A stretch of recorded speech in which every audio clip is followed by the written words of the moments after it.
Hi, my name is Greg and I'm pastor here at FBC Medford. Today is Friday, June 23rd, 2023. Welcome to today's FBC EConnect.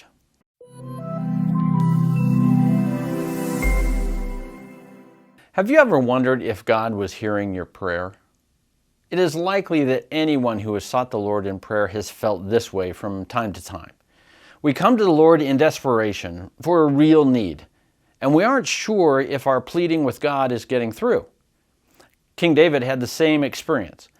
Listen to the first 3 verses of Psalm 69. Save me, O God, for the waters have come up to my neck. I sink in deep mire where there is no foothold. I have come into deep waters and the flood sweeps over me. I am weary with crying out. My throat is parched. My eyes grow dim with waiting for my God. That's a pretty intense description of someone pleading with the Lord and feeling like nothing is happening. Now, the psalm makes it clear that David is being honest with God, but that doesn't mean he doesn't trust the Lord.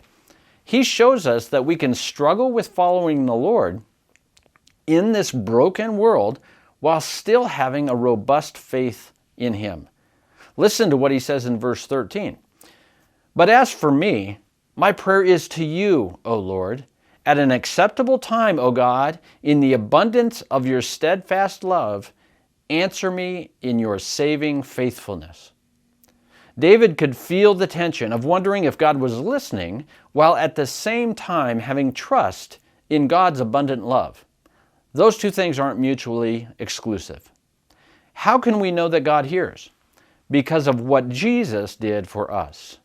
Listen to Psalm 69, 19 through 21. You know my reproach and my shame and my dishonor. My foes are all known to you. Reproaches have broken my heart so that I am in despair. I looked for pity, but there was none, and for comforters, but I found none. They gave me poison for food, and for my thirst, they gave me sour wine to drink. That final verse is prophetic, as it anticipates Jesus on the cross being offered sour wine in a sponge. How does God hear our prayer? Because Jesus took on our reproach, our despair and brokenness, our shame and our dishonor. God doesn't always answer the way we would like or when we would like, but because of Jesus, we can know for certain that God hears us. I look forward to seeing you Sunday during our time in the Word this Sunday. We'll be looking at Psalm 69. We'll see you then.